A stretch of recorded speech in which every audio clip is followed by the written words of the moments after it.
La filosofía es algo así como la matemática de las palabras. Filosofar no es ni tan ajeno ni tan difícil. Los modos geométricos, la refutación. Ahí tengo yo otra pregunta.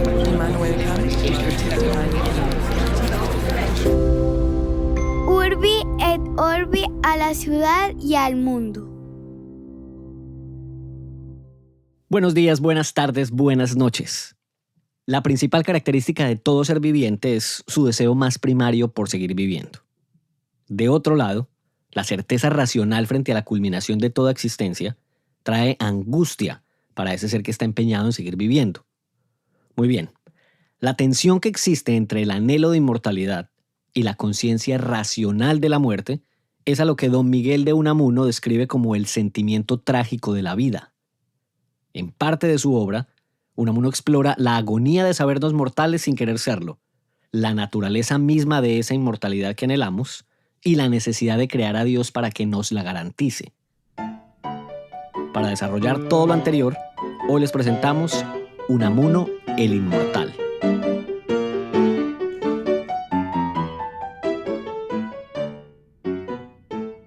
Oíste, compañero, hace rato no saludamos o ponemos a izar bandera a alguno de nuestros muy queridos pelagatos y estamos en deuda para saludar a Luis Miguel Quirama, que además fue alumno de Andrés Díaz en Medellín, pero ahorita vive en California. Pero iza bandera hoy es porque el hombre es el mayor coleccionista de arte que tiene Urbi et Orbi. Dame el favor. Ay, hombre. El hombre ya, mejor dicho, ahí entra en las subastas y eso compra ya es por docenas. Oiga, sí. Pues que tendremos que decepcionar a Luis Miguel porque como las ilustraciones de esta temporada son todas generadas por inteligencia artificial, no tenemos obras físicas para subastar, pero... Exacto. Pero bueno, algo nos inventaremos para venderle a Luis Miguel y al que se antoje. Bueno, no, entonces ahí lo saludamos en California, por ahí también a nuestra audiencia. ¿Dónde más saludamos? Saludemos a nuestra amplia audiencia en Reno, Nevada, por ejemplo. No tengo ni idea quién nos oiga en Nevada, pero yo sí le tengo otro en Estados Unidos. ¿Quién? La semana pasada o antepasada nos escribió un correo muy interesante, Nicolás Bueno, que vive en el estado de Pennsylvania, en State College. Un correo realmente fascinante sobre sus reflexiones como científico a partir de la serie que hicimos sobre Schopenhauer y ofreciéndonos algunas ideas, algunos paralelismos entre ciertas nociones de la física, por ejemplo, en el ámbito de la física cuántica o la segunda ley de la termodinámica y la noción del mundo como voluntad. No lo voy a aburrir con los detalles porque la correspondencia fue larga, de parte y parte, pero ya muy, me puedo muy imaginar, interesante. pero está bacano el tema, pues, o sea, muy bueno. Muy me deja antojado para irme a pasar por allá al Correo, que es un lugar que cada vez visito menos, pero me pegaré por ahí una pasadita. Y le voy a echar un dato inútil pero divertido del personaje central de este episodio, que es don Miguel de Unamuno. Porque este es bien inútil, yo no sé qué tan divertido y no sé qué tan veraz, pero como es inútil, divertido, pues eso no importa porque el contenido filosófico, por supuesto que es verídico, no sé qué tanto, pero encontré en internet que el man era el hombre de los ajos crudos, que él fue muy enfermo de pequeño y que eso lo hizo pensar en la idea de que pudiera sufrir una parálisis. Entonces que por esto llevaba siempre consigo dientes de ajo crudos y los comía, o migajas de papel para trabajar con sus dedos todo el tiempo. O sea, que en todo momento él estuviera en movimiento. Cuando leí eso dije, o sea, el perfume o la fragancia de Unamuno era bien agradable pues a sus contertulios. El hedor de don Miguel. Oiga, está bueno el dato, pues no sabiendo si es verdad o no, al menos sí le puedo decir esto. Por lo menos, como diría en inglés, it fits the character. Cuadra bien con la imagen que de él le pintan a uno porque parece que era un contertulio insufrible. Don Miguel pues era un genio. Ahorita contamos un poquito por qué dice usted que es figura central de este capítulo sobre al menos una primera exploración del tópico de la inmortalidad. Pero dale, va a leer esto muy a propósito de su dato, Octi. A ver. Esto pues es un prólogo que a un libro de Unamuno escribió Agustín García Calvo basado en las historias que Sí. sobre Unamuno se contaban en la Universidad de Salamanca, de la cual Ok. Unamuno fue memorable y venerado rector. 3 veces, además. Después Entonces, hablamos de eso. exacto, mire lo que dice. Tratándose de personaje, según concorde testimonio de quienes lo conocieron, tan áspero, descomunal y desatento, siempre maldiciendo estrepitosamente de casi cualquiera otros personajes, tan infatuado al parecer consigo mismo que no hacía más en conversaciones o tertulias que hablar él solo, o más bien sermonear y despotricar de todo lo divino y lo humano, sin apenas dejar meter a nadie basa, un personaje, en fin, que se diría notablemente intolerable para cualquiera. Haga el favor. Vea, yo ya con esa descripción de don Augusto García Calvo le creo 100% a la página que dice que este man mascaba ajos en la oficina. Pues claro, claro. Sí. Si resulta ser falsa, repito, puede interpretarse como una elaboración a manera de leyenda urbana de lo que era sin duda un sustrato fáctico acuerdo. y veraz. Total. Con Wow, lo cual, bueno. supongo que es para nuestra buena fortuna el no haber coincidido nunca con la persona de don Miguel de Unamuno y en cambio podernos circunscribir a lo que él mismo describiría como el Unamuno histórico, es decir, el Unamuno que pervive en las obras de su pluma, que son extraordinarias. Antes de Me hace entrar en usted materia, inevitablemente, ya para cerrar, antes de eso me hace usted inevitablemente pensar en aquellos que sí compartieron mundo y tiempo con él, que de pronto si hubieran hecho esa pregunta tan en boga hoy en día de, yo no lo leo a él porque es que es muy aburridor, la persona versus la obra. de pronto, En fin, sí. quién sabe. Para nosotros Pero sí nada, ha sido un placer porque las primeras conversaciones, y ya aquí estamos entrando en tema, que usted me preguntaba cuál había sido mi reacción o mis impresiones primeras al leerlo, que yo le decía, no es fácil de leer, pero el autor me gusta mucho. O sea, es un autor sumamente interesante que desde el primer acercamiento que tuve, que fue la agonía del cristianismo, me generó un interés bastante especial por leer muchas más cosas de su obra. Entonces, sin duda alguna quiero seguir con Niebla, que es su novela, y después con La vida de Don Quijote y Sancho. O sea que sí, en cambio a mí, 100 años después, 120 años después de que esas obras fueron publicadas, sin duda alguna, Miguel de Unamuno me parece un autor digno de leer y de disfrutar, distinto a Y haber en eso- compartido con él una situación en persona, pues. En eso coincidimos plenamente. Valga notar, creo, Octin, que excepción hecha de Borges, a quien abordamos normalmente desde una perspectiva algo diferente, creo que este es el primer episodio que hacemos sobre un filósofo hispanohablante, ¿no? Totalmente, así es. Que a uno mucho pues le escriben y le reclaman que por qué no hacemos cosas sobre filósofos latinoamericanos o colombianos o del mundo ¿Y qué responde hispano usted en cuando general. escriben eso? Yo respondo en esencia explicando que al menos yo tengo una visión muy cosmopolita de la filosofía. A mí me parece de importancia, digamos, marginal y en ciertos casos muy excepcionales, más que eso, la procedencia nacional de un autor. A mí me interesan las ideas y obviamente importa el contexto histórico y por ende también el contexto geográfico de quien escribe, y uno pues tiene que ser consciente de eso a la hora de elaborar una interpretación de un autor cualquiera.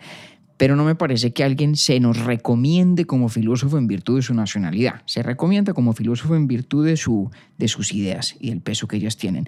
Y de hecho, cuando me preguntan por correo, casi siempre contesto citando a Fray Benito Jerónimo Feijó, de quien usted ya me oyó hablar cuando hicimos el capítulo de la pastora Marcela. Feijó decía una frase maravillosa, ¿no? Como él fue uno de los artífices de la popularización de la ilustración y sobre todo de las ciencias ilustradas en una España que en su día era, digamos, un poco ensimismada, decía Feijó lo siguiente: mas al fin no hay mucho inconveniente en mirar con ternura el humo de la patria, como el humo de la patria no ciegue al que la mira. Mírese el humo de la propia tierra, mas, ay Dios, no se prefiera ese humo a la luz y resplandor de las extrañas. Entonces, hay que ir donde hay luz y resplandor, independientemente del lugar de procedencia. En este caso, no estamos hablando de Unamuno porque sea español, es un accidente que lo es, aunque un accidente muy importante, y sí que sí en el caso de Unamuno, eso hablamos más tarde.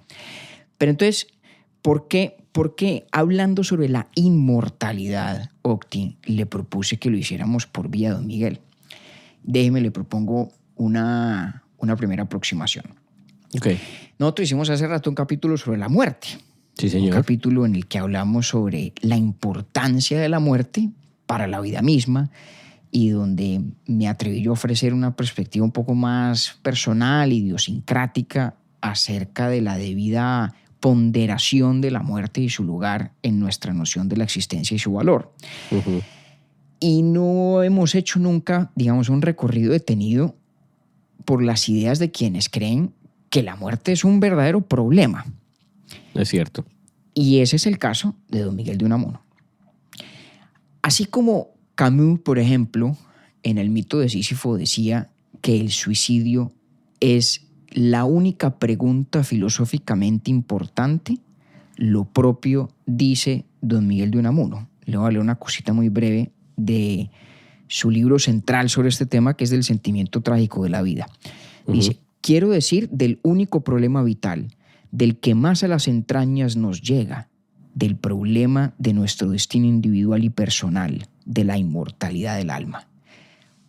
Para Unamuno, y no son muchos los filósofos modernos que coinciden con él, no hay cuestión más importante que la de la inmortalidad. Esa es la cuestión de la filosofía. Esa es la pregunta. De hecho, diría él, es la cuestión de la vida. Entonces, por eso me parecía interesante esta, como digo, primera exploración de la cuestión de la inmortalidad desde la óptica de Don Miguel. Entonces, le voy a proponer a usted una versión muy resumida de la idea del hombre, para que usted me diga cómo la ve y ahí nos vamos adentrando en materia, ¿cierto? Me gusta, hágale. Unamuno dice lo siguiente. Hay en la tradición filosófica una concepción realmente errada del ser humano, de la condición humana. La concepción de que el hombre es racional. El ser humano, el hombre, la mujer, es racional. Okay. Y dice Unamuno que esa concepción es errada porque no se percata del hecho de que antes de ser racionales somos animales que viven, animales vivos. Uh-huh. Y el ser vivo significa que somos, antes que cualquier otra cosa, dice él, un animal afectivo o sentimental. ¿Sí? Okay. Cuando uno piensa en el ser humano en concreto, en la persona de carne y hueso, sí, digamos, goza de razón, pero por encima de todo, esa persona está viva. Esa persona está viva. Esa persona siente y tiene apetencias. En esto no es accidental la concordancia con Schopenhauer, por ejemplo, a quien Unamuno leyó muy juiciosamente y sobre quien escribió algunas páginas también. Acuérdese que Schopenhauer nos decía que la realidad última de todo lo que existe es la voluntad, y la voluntad no es otra cosa que la vida, ¿no? Unamuno cree en eso también. Unamuno es un filósofo por excelencia vitalista. El vitalismo de Unamuno consiste en decir que no hay realidad más importante en la condición humana que la realidad de estar vivos, de ser seres vivos. ¿Cierto? Sí. Primer punto de partida. En eso cree él, por ejemplo, que rescata la gran verdad de esa otra noción que exploramos hace ya rato, Octi, que es la del conato en Spinoza. ¿Se acuerda que hablábamos de cómo en la filosofía de Spinoza todas las cosas que existen tienen una característica ontológica o metafísica, y es que propenden por seguir existiendo? ¿Se acuerda? Sí, y eso sí. es lo que Spinoza llamaba el conato. Y Unamuno dice, eso es una gran verdad, eso es una verdad muy importante, verdad que también asimila y defiende Schopenhauer, repito. Y es que todo lo que está vivo, por encima de todo, está, digamos, en el juego, inmerso en el juego de seguir viviendo y de vivir. Ok. Empecemos por ahí.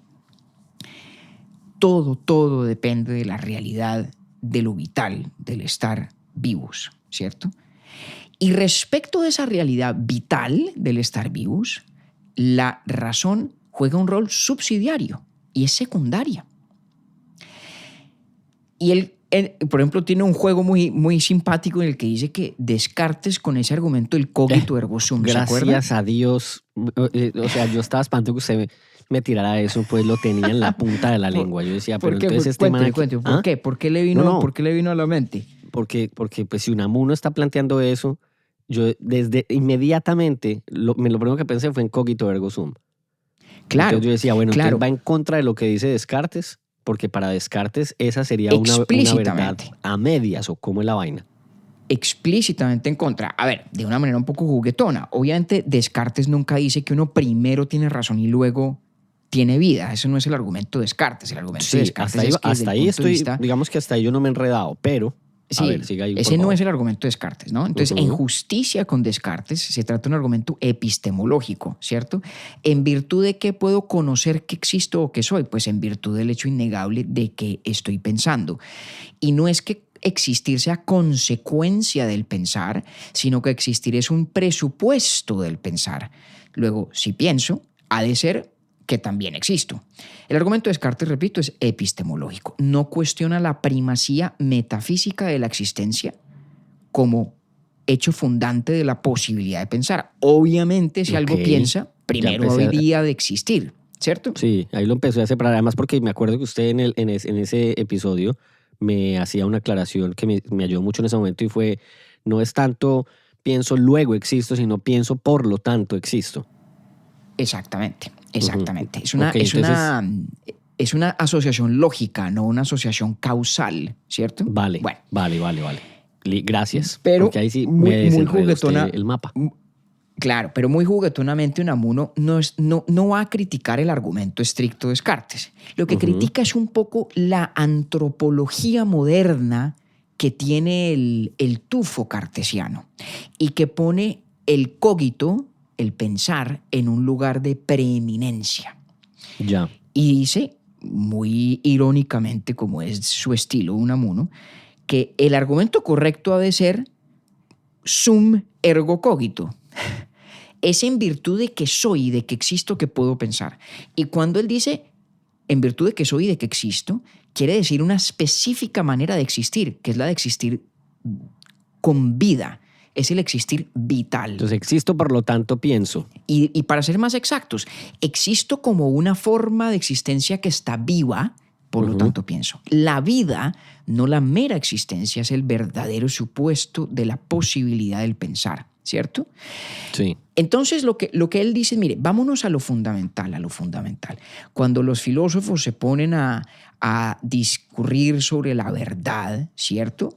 Y sobre las razones de las cosas como si aquello ocurriera en perfecta abstracción de nuestra singularidad y de nuestro modo particular de existir, están como queriendo olvidar la realidad de que toda esta empresa del conocimiento, toda esta empresa del saber, todo este asunto de la filosofía emana de una realidad que le precede, la realidad de que estamos vivos y de que todo lo que hacemos y dejamos de hacer tiene sentido en función de nuestra realidad vital, ¿cierto? Sí. Dice lo siguiente, los hombres mientras creen que buscan la verdad por ella misma, buscan de hecho la vida en la verdad.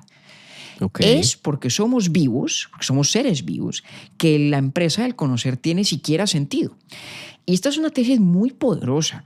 No nos va a dar el tiempo aquí para explorarle todos sus pliegues. Pero no más le Repítame otra vez anticipo algo. esa frase, compañero. Repítamela ahí otra vez. Mire, por favor. los hombres, mientras creen que buscan la verdad por ella misma, buscan de hecho la vida en la verdad. Va. La vida prima por encima del conocimiento, del saber, de la razón. Todo aquello está al servicio de la vida. ¿En qué sentido? En que si no fuéramos seres vivos, la cuestión del conocer ni siquiera surgiría para nosotros. Ujú. ¿Sí? Como le digo, es una tesis muy potente en mi concepto y la habría de desarrollar, yo creo que con muchísimo más rigor filosófico, pero en una dirección muy semejante, Heidegger, por ejemplo, ¿no? Para una persona como Heidegger, incluso el mismo Sartre en esto, Unamuno anticipa ciertos tópicos importantes del existencialismo. Para todos esos pensadores, la actividad de conocer viene después de que uno ya está en el mundo con una postura vital hacia el mundo. Postura vital que hace que ciertas cosas nos importen y que otras cosas no nos importen. Si no fuéramos seres vivos, nada importaría para nosotros. Si nada nos importara, la propia idea del conocer no tendría sentido alguno. El argumento completo es complejo y sofisticado. No lo vamos a recorrer hoy, pero esto para decirle que aquí, en esta sugerencia que hace, o mejor, este principio que postula Unamuno, hay una tesis ya filosóficamente muy, muy poderosa. Ahí está, digamos, la piedra angular de su vitalismo, la primacía de la vida sobre la verdad, sobre la propia razón, ¿cierto? Y el hecho de que nuestra realidad más íntima es la de ser sujetos vivos que sienten, ¿sí? No digo sentir en la acepción meramente sensorial, ¿cierto? Lo digo en el sentido más profundo, más psicológicamente arraigado, y es el hecho de que el mundo no nos es indiferente. Tal vez esa sea la forma más sencilla de ponerlo. Y entonces, le propongo un paralelo, porque... Déjeme, yo Señor. le traduzco no, más bien, trato de interpretar lo que vamos hasta el momento para ver si voy bien. Sí. El man lo que dice A es, ver. somos seres vivos que sentimos. Y como somos seres vivos que sentimos, nada hay más importante que la existencia misma, incluso antes Ya de la vamos razón. para allá. Sí. ¿Sí? Correcto. ¿Pero voy bien? Correcto. Sí. Muy Ok, bien. ok, listo. Y de pronto lo que le quiero yo ahí terminar de apretar en una de las tuercas del argumento es ¿por qué es que la realidad de ser vivos precede el proyecto del conocimiento, del saber y de la razón? ¿Por qué es eso necesario? ¿Por qué es importante sentir? ¿Por qué el ser animal afectivo o sentimental viene antes, lógicamente hablando, que el ser animal racional? Y la respuesta la podríamos de pronto plasmar en un experimento mental aquí muy sencillo, al que volveremos más adelante en esta temporada. Cuando usted crea un programa de computación, por ejemplo, ¿cierto? Sí. Usted le da a un algoritmo lo que se llama una función objetiva, le da un propósito. Sí. No sé, optimice tal o cual función o identifique tal o cual cosa, ¿cierto? Esa función objetiva define para el algoritmo lo que importa y lo que no.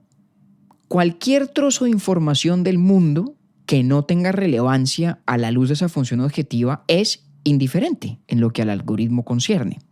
Sí. Imagínese ahora, digamos, ese algoritmo sin función objetiva, lo cual es un poco una contradicción en términos, pero imagínese una entidad, una existencia que no tiene una función objetiva, que no tiene un parámetro de lo que importa y no importa. Imagínese una piedra. La piedra está allí.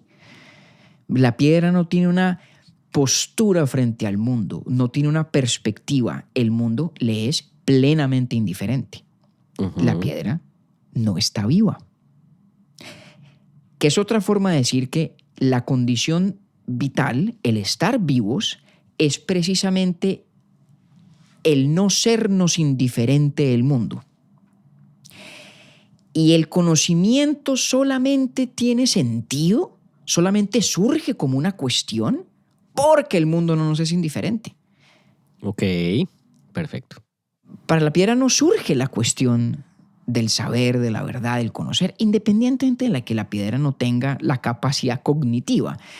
La piedra Con es, este argumento, es voluntad en sí misma. No, pero no me revuelque a Schopenhauer todavía. No, al margen de... Olvídese de lo que hay detrás de la piedra, pues por allá en el sustrato metafísico último. No, lo que le quería decir era que me conecté pues ahí la imagen. Bueno, y no está miando fuera el tiesto, pero... Pero no, olvídese de Schopenhauer por un segundo. Sí. La piedra suya y mía y de su mamá, y de María Cristina y de Clemente, que nadie está pensando en Schopenhauer cuando está viendo piedras, ¿cierto? Exactamente. Esa piedra... Pues ahora sí, gracias a usted, pero bueno. Entonces esa piedra no tiene una postura frente al mundo. Sí. Y no hay que irnos a las expresiones de pronto más simples de la naturaleza inorgánica, como en el caso de la piedra.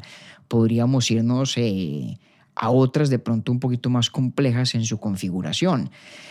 El punto es, sin vida el proyecto mismo de la razón y el conocimiento no tiene sentido. Solo surge ese proyecto porque somos criaturas vivas, porque somos seres vivos. Okay. Entonces, el vitalismo de Unamuno, repito, se funda esencialmente en esa absoluta primacía de la vida, del hecho de vivir. Y como a la vida lo único que le importa es seguir viviendo, ahí sí, como diría Schopenhauer, Unamuno insiste en que desde la perspectiva vital, es decir, si nos arraigamos en nuestra condición de ser entidades vivas, nada importa más que la continuidad de esa condición vital, que nada importa más que el seguir viviendo. Entonces lo que Unamuno nos quiere decir es, mire, cuando uno no se viene a engaños, cuando uno se mira al espejo con cierta sinceridad, uno tiene que reconocerse que no hay cuestión de más fondo que el hecho de si voy a seguir viviendo o no. Esa es la única cuestión. Sí. La única. Y él cita por ahí una parte de un texto que se llama Obermann, del autor francés Senancour, y dice, mire, si a mí alguien me pregunta, ¿y quién eres tú? Contesta Unamuno citando a Obermann. Dice, para el universo nada, para mí todo. La realidad vital es la realidad de que para el universo puedo no ser nada, pero para mí soy todo. Soy todo. Todo. Literalmente todo.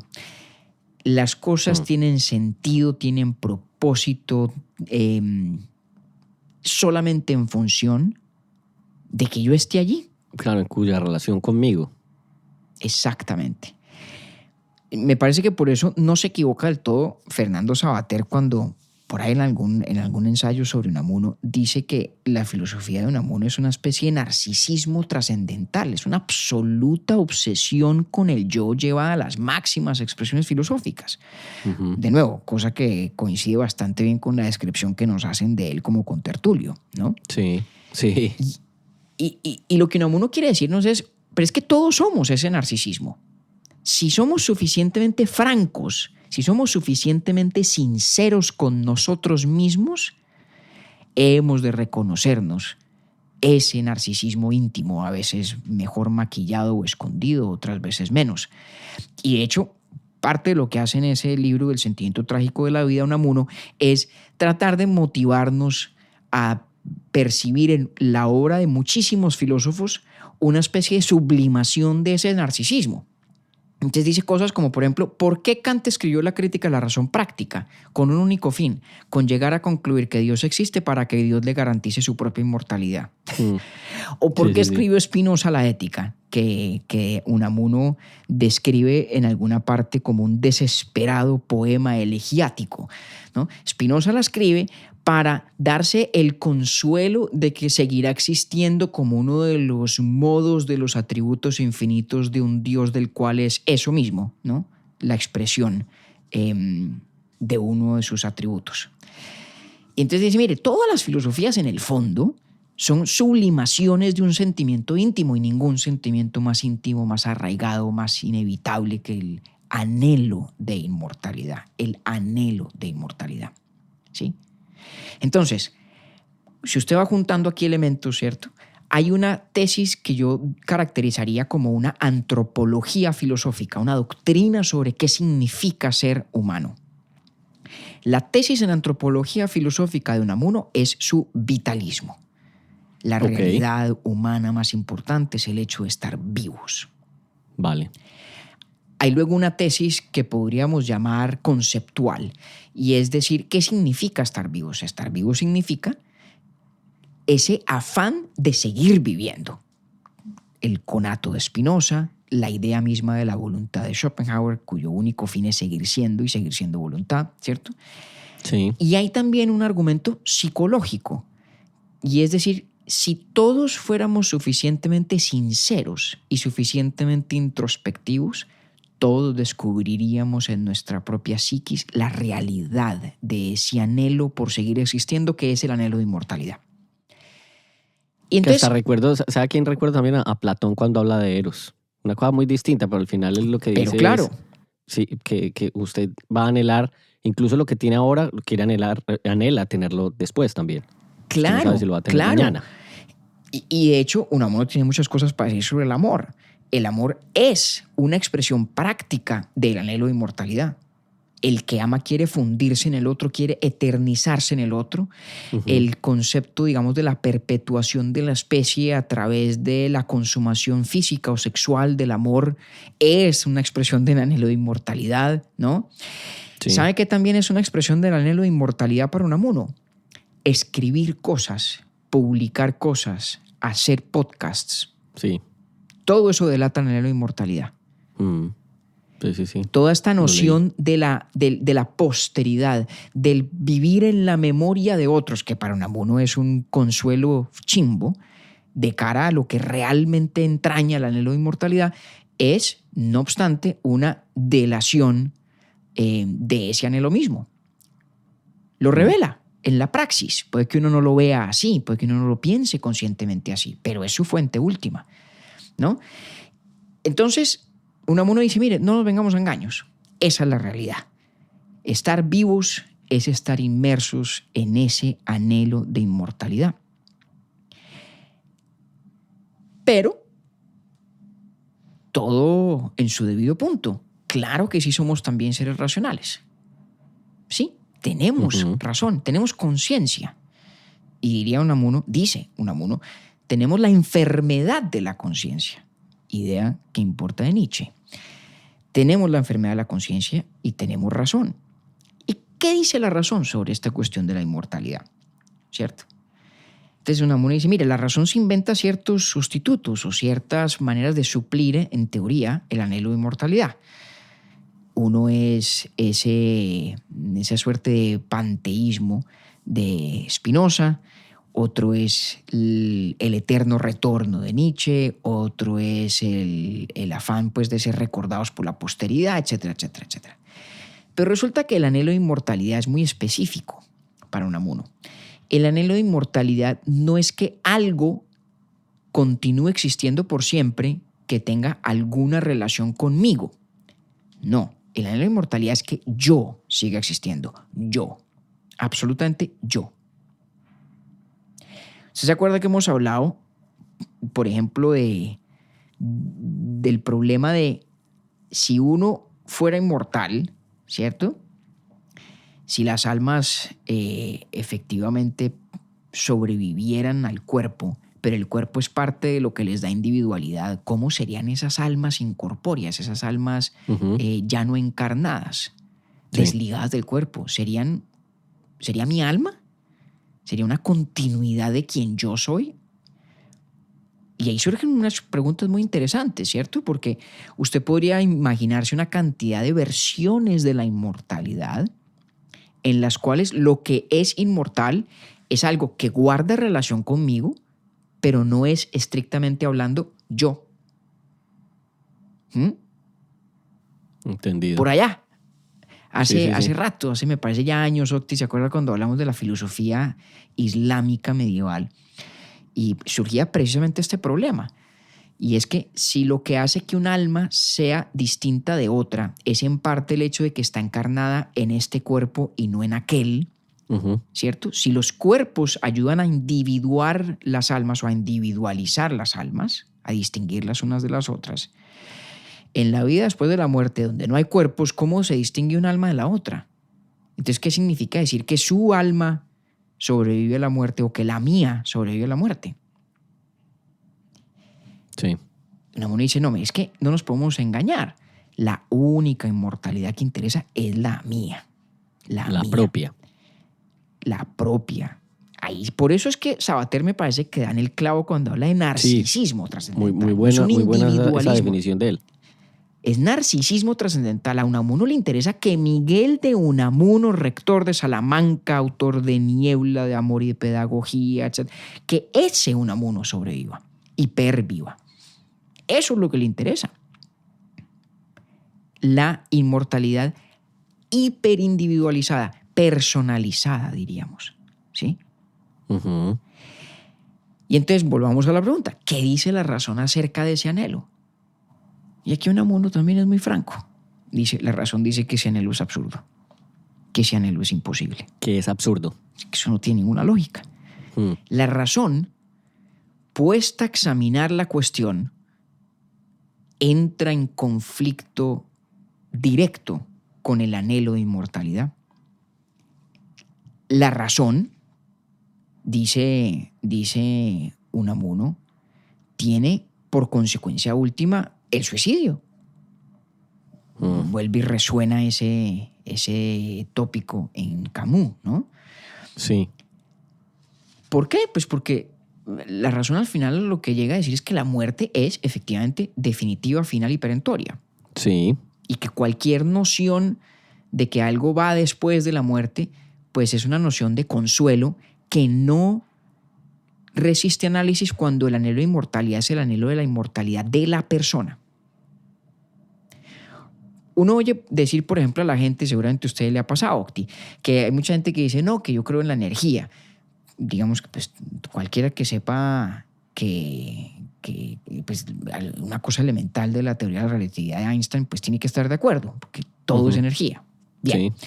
No, que yo creo en la energía. Entonces yo creo que cuando yo me muero, mi energía continúa, mi energía permanece. Está bien, nadie puede discutir eso. De hecho, ni el más materialista de los materialistas lo discutiría precisamente a la luz de la ecuación entre energía y materia y masa. Sí. Pero esa, entre comillas, energía que pervive, pues no es uno, no es usted, no soy yo. De acuerdo. Entonces, si eso es inmortalidad, pues valiente gracia, diría Unamuno. Esa no es la inmortalidad que anhelamos. Y de hecho él propone un criterio súper específico, Octi, el criterio de la memoria. La inmortalidad que cuenta es una inmortalidad que garantizaría la continuidad de la memoria personal. Ok. Que es una idea muy vieja, originalmente de Locke, o mejor, popularizada en la modernidad por John Locke. John Locke dice, bueno, ¿qué hace que una persona sea una misma persona a lo largo del tiempo? La continuidad no quebrantada de su, digamos, su estructura mnemónica, de su memoria. Yo soy lo que yo recuerdo ser y soy yo, o continúo siendo yo en el tiempo en virtud de la continuidad de mi memoria también.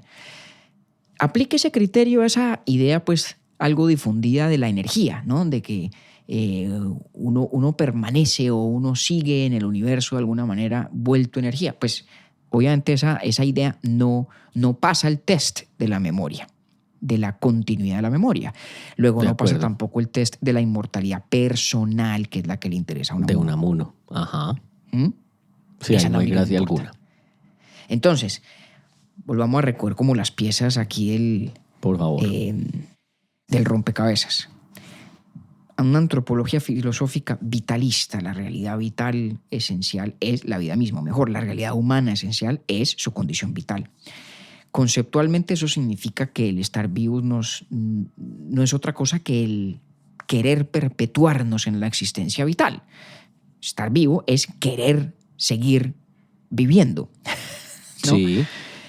Y luego está el argumento psicológico de que si uno de nosotros, o mejor, si cada uno de nosotros se examinara con suficiente sinceridad, llegaría a la conclusión de que compartimos todos ese mismo anhelo de inmortalidad. Y luego el argumento de que la inmortalidad que interesa a ese anhelo es una inmortalidad personalísima. Y por otra parte, entonces está la realidad también de la razón, de nuestra condición racional, de la enfermedad de la conciencia. ¿Y qué nos dice acerca del anhelo de inmortalidad? Pues que no tiene asidero racional. Que eso no tiene sentido. Que es ilógico, que eso no hay cómo defenderlo.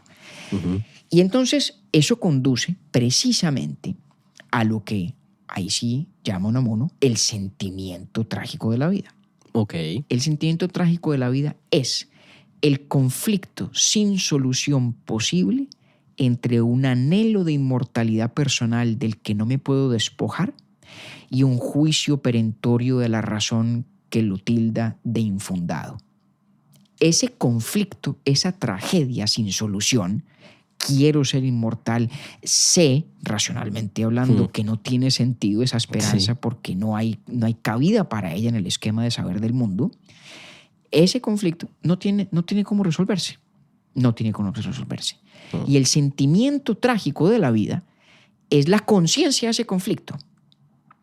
Es el vivir uno marinándose en ese conflicto. Mire lo que dice.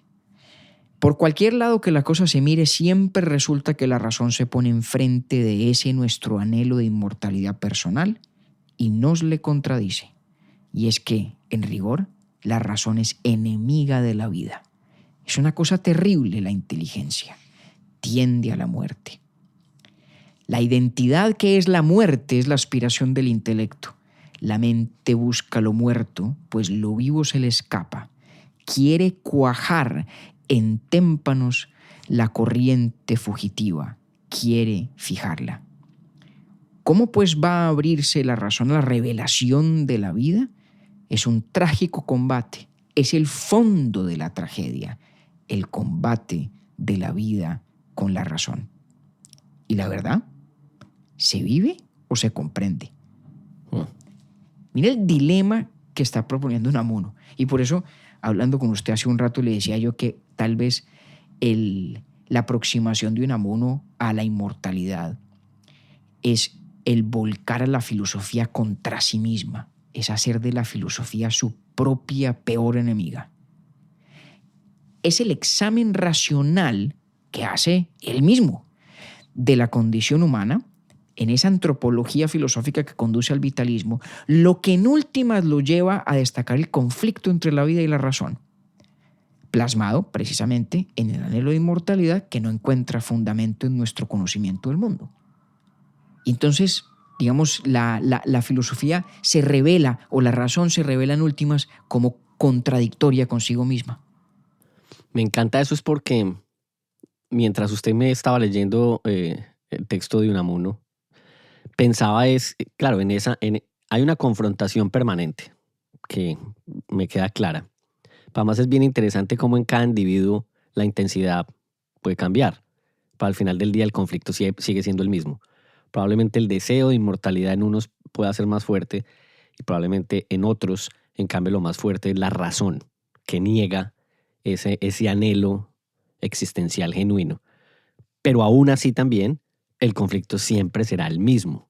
Entonces qué bonito, además la descripción de ese es el sentimiento trágico de la vida, hacer conciencia de aquel conflicto. Correcto. Repito mucho la palabra pues porque para mí es necesario en la elaboración que estoy haciendo.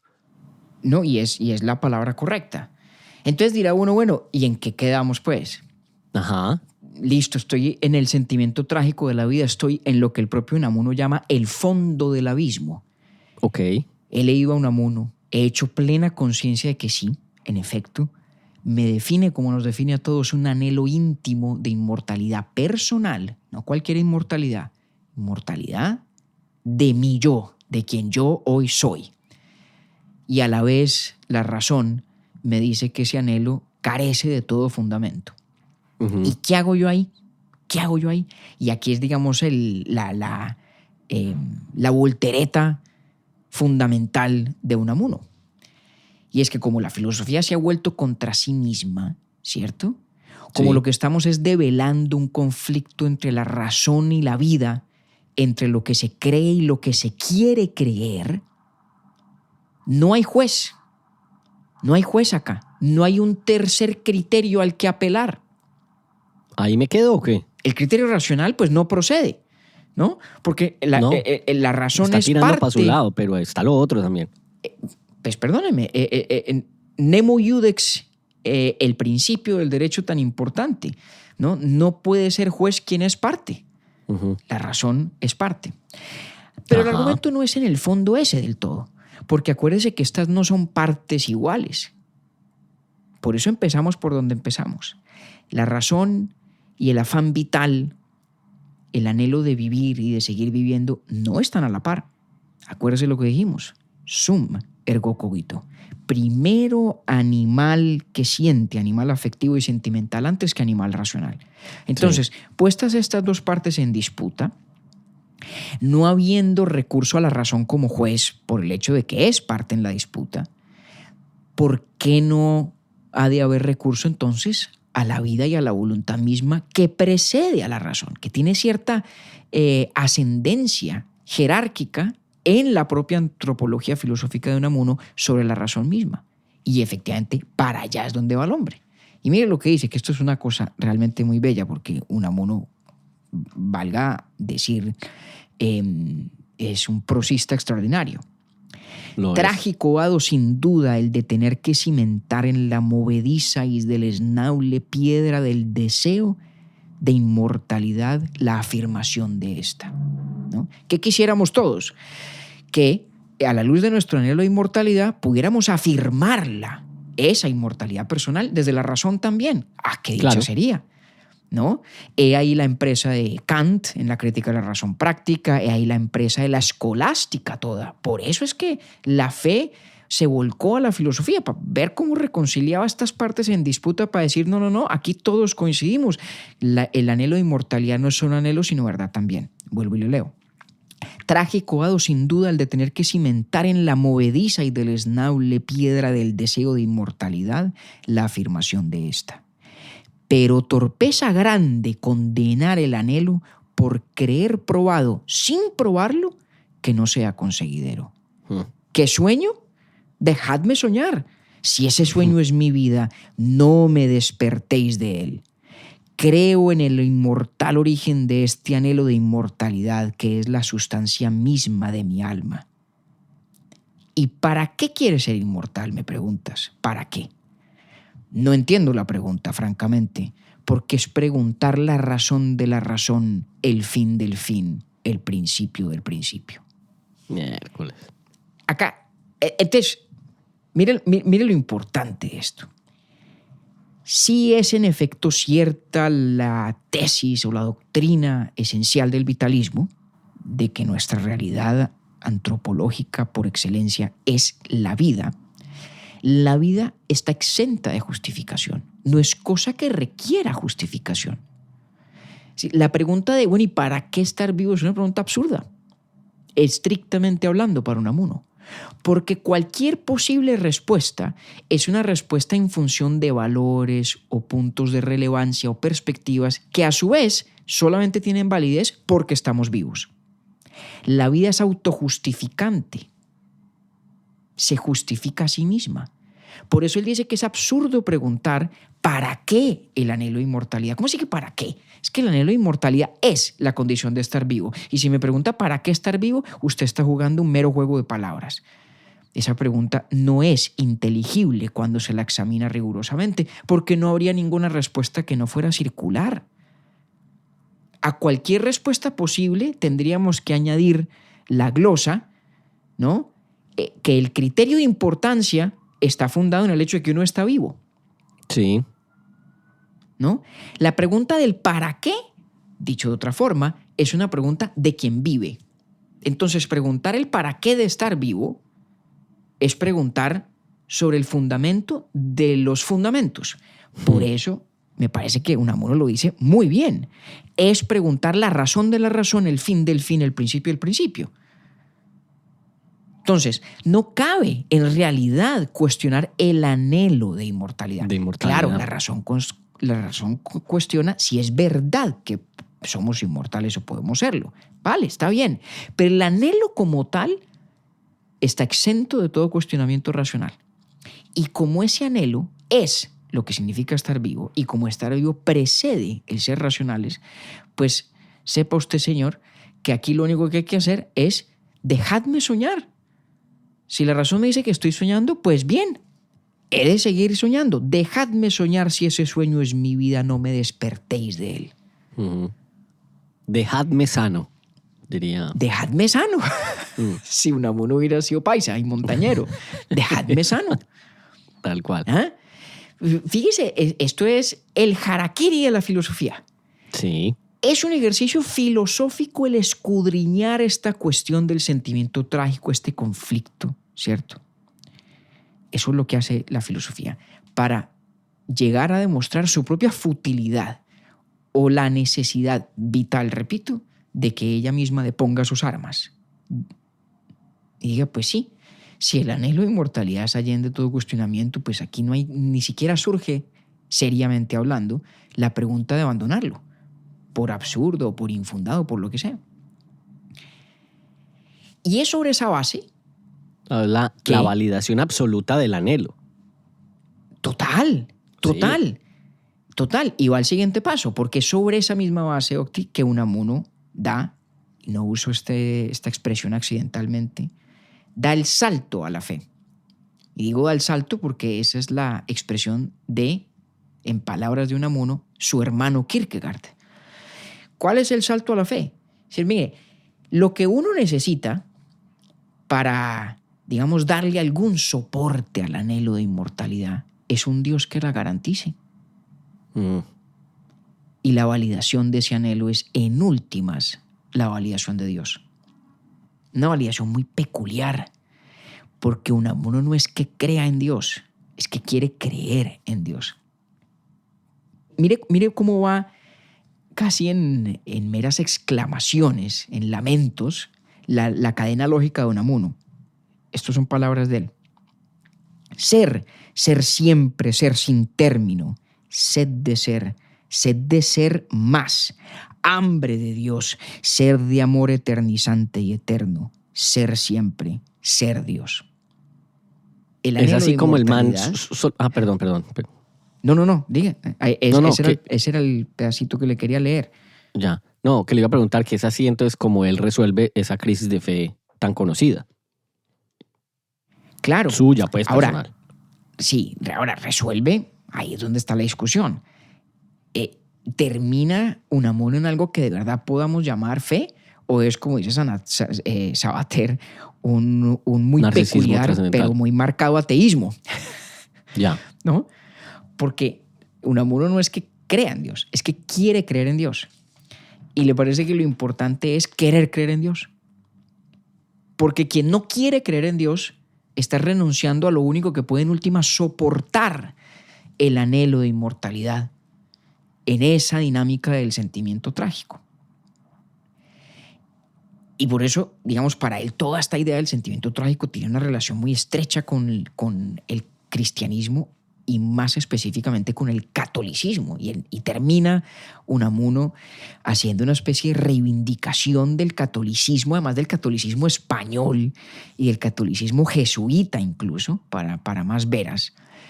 Porque dice, mire, es que en el catolicismo está captado el sentimiento trágico.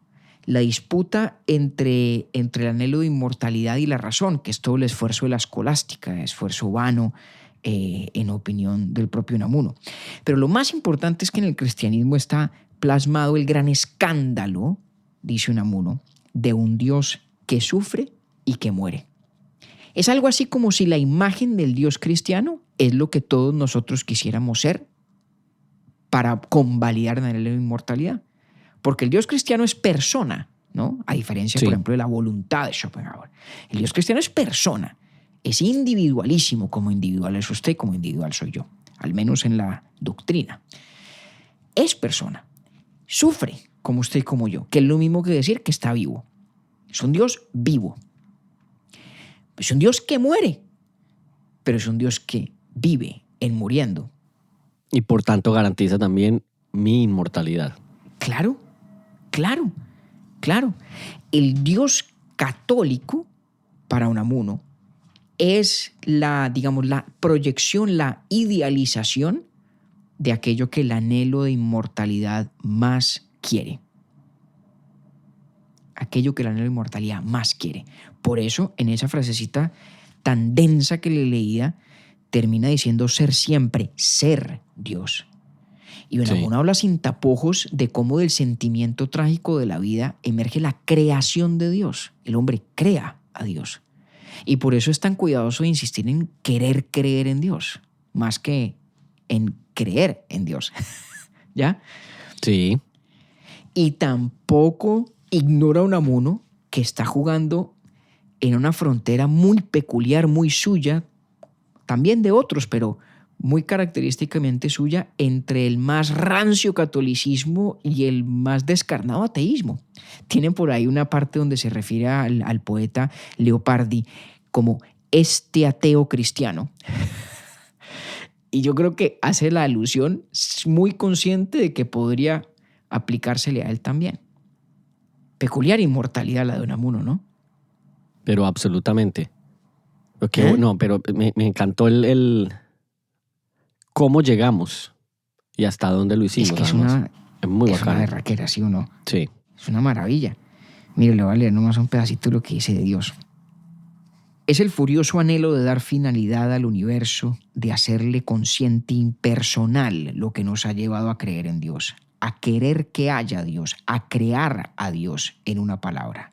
A crearle, sí. Lo que no debe escandalizarse, diga, ni al más piadoso teísta. Porque creer en Dios es, en cierto modo, crearle, aunque Él nos cree antes. Es Él quien en nosotros se crea de continuo a sí mismo. Tremendo. Dígame usted si eso es una postura atea o no. No. ¿Eh? No, pregúntele a Sabater, pues no va a meter ahí. Pero wow. Pero fíjese que entraña ese temperamento contradictorio, Sí. que es precisamente la esencia de lo que él llama el sentimiento trágico, y en otros textos, sobre todo en la agonía del cristianismo, llama, digamos, la condición agónica, Uh-huh. que es ese dilema que la perpetuo. agonía como lucha. Exactamente, la agonía como lucha. Uh-huh. ¿No?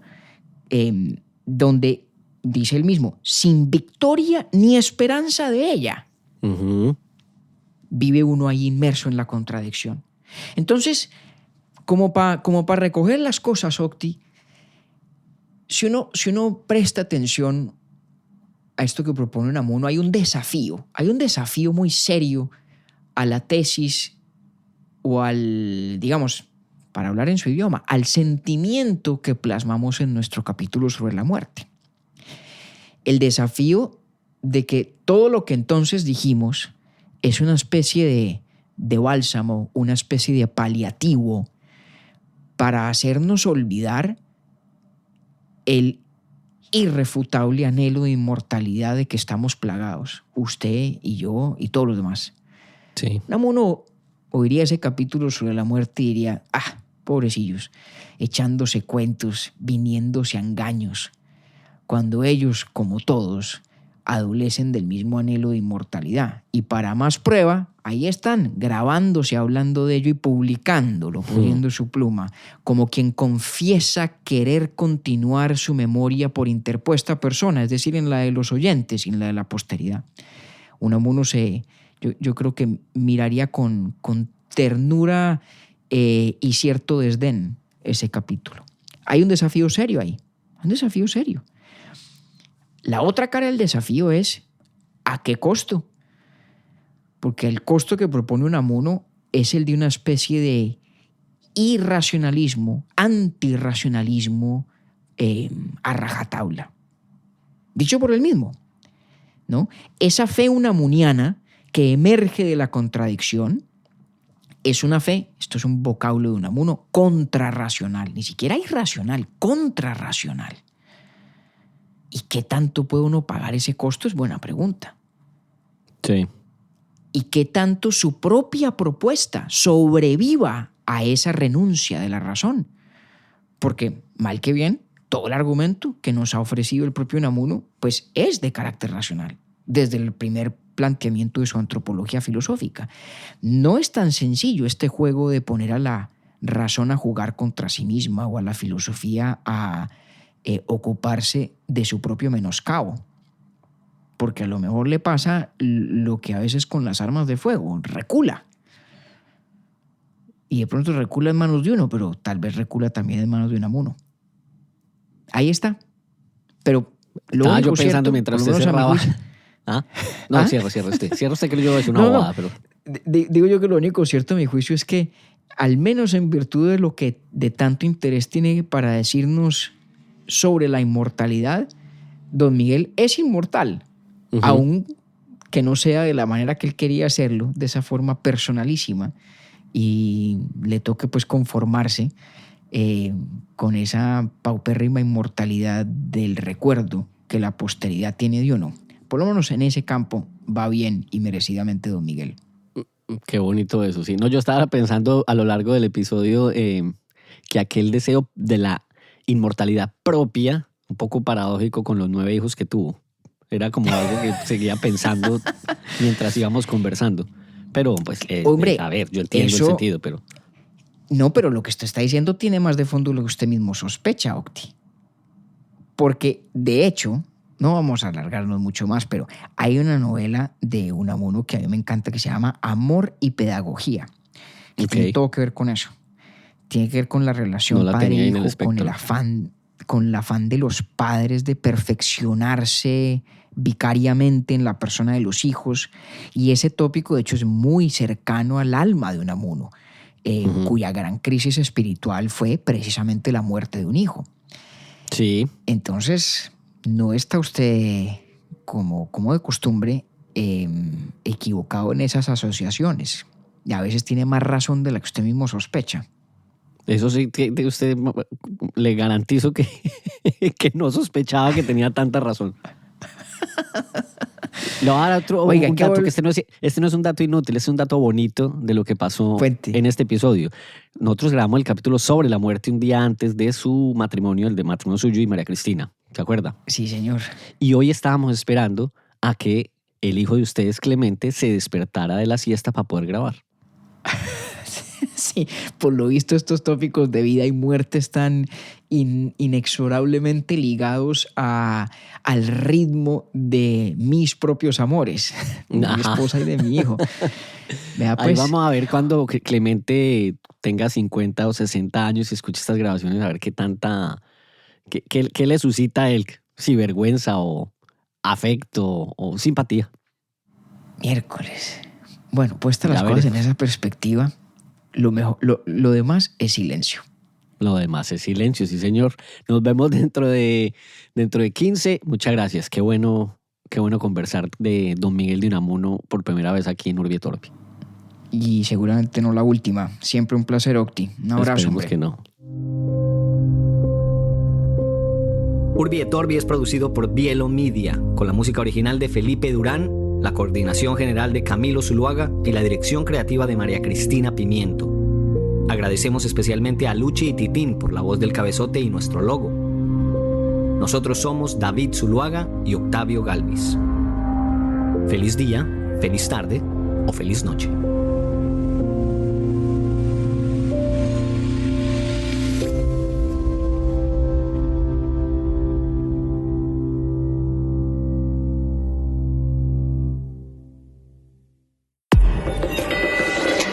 Bielo.